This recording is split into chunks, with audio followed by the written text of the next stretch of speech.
All right, let's start with your name, the organization you scout for, and how long you've been scouting. My name is Bisenius. I scout with the Minnesota Twins, and this will be my second year as a scout. So what area do you have for the Twins? I cover the upper Midwest. They call it. It's 6 states. It's going to be Iowa, Nebraska, Minnesota, Wisconsin, and Dakotas. Okay, cool. What were you doing prior to scouting? Prior to this, I was a player for 11 years. Most of my career was in the minor leagues, briefly in the major leagues with a couple teams. I worked in sales after my playing career ended for a couple years, and as a player, AAA level, when you're not the days you're not pitching as starting pitcher, you're up in the stands doing a chart, and I ended up sitting around a lot of scouts towards the end of my career when it kind of looked like I was getting towards the end of my career and started talking to these guys and got interested in scouting that way and got into it. Awesome. A couple years in, had an opportunity, and I haven't looked back yet. How did things develop specifically with the Twins? What was that conversation like, and how did you know that was the organization you were going to scout for? Yeah, the previous year I was talking with the team, and it didn't work out, location-wise with a certain team, and through those connections, I got in contact with someone in the Minnesota Twins the next year, and ended up going through the interview process with them. I really liked, the direction they were going and the people who I'd be working with, and luckily it worked out. And that's how I'm here today. Awesome. Talk about, let's say you come into a game or a setting like this and you haven't seen a kid. What are some of the first things you're looking for? How do you go about evaluating a player from scratch, right from nothing? Yeah, probably the big thing that our organization's big on is having as much information, as much background information as we possibly can before we even get to the park. So situations like that are going to arise where throughout the spring and names are popping up and you don't really have a lot about. You're going to get to park and just going to be kind of a fresh look where we don't know anything about them. But ideally, especially this time of year in the wintertime, we're constantly preparing to get as much information as possible so when we get into that park, we already have a good background on the guy. Yeah. And once we get there, obviously, we're going to be looking at the body, kind of how he's interacting with his teammates, in the dugout, pregame, BP. I mean, we're all watching.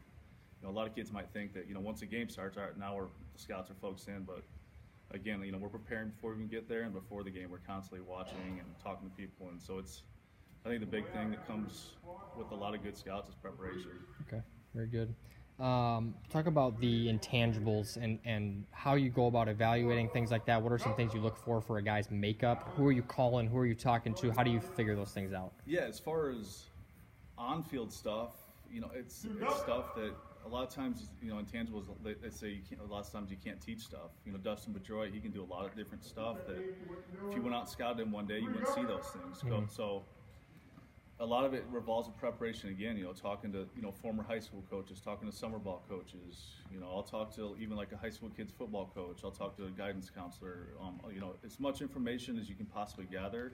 Mm-hmm. One thing you got to realize when you're talking to this many sources around a high school kid or a college kid, you're going to get 99% positive feedback back. So, you can't believe every single thing you can hear, but you can get one little piece of information here, one little piece of information here. Sometimes you can get an idea to piece some things together. I mean, you're never going to hit it, directly on the head every time, but, it's all about just kind of investigating and getting a little piece of information here, a little piece of information there, and, trying to put a puzzle together, again, like I said, even before the spring starts.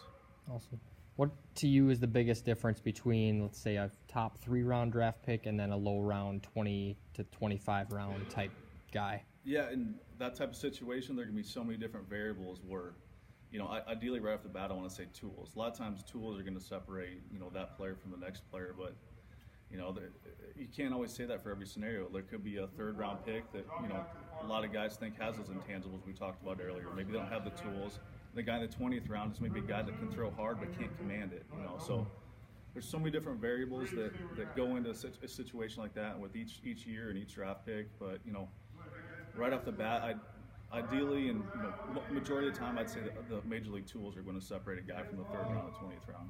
What does draft day look like specifically for you guys? You've been through a couple of drafts. I mean, you guys all in a room discussing things. How does that look for you guys specifically?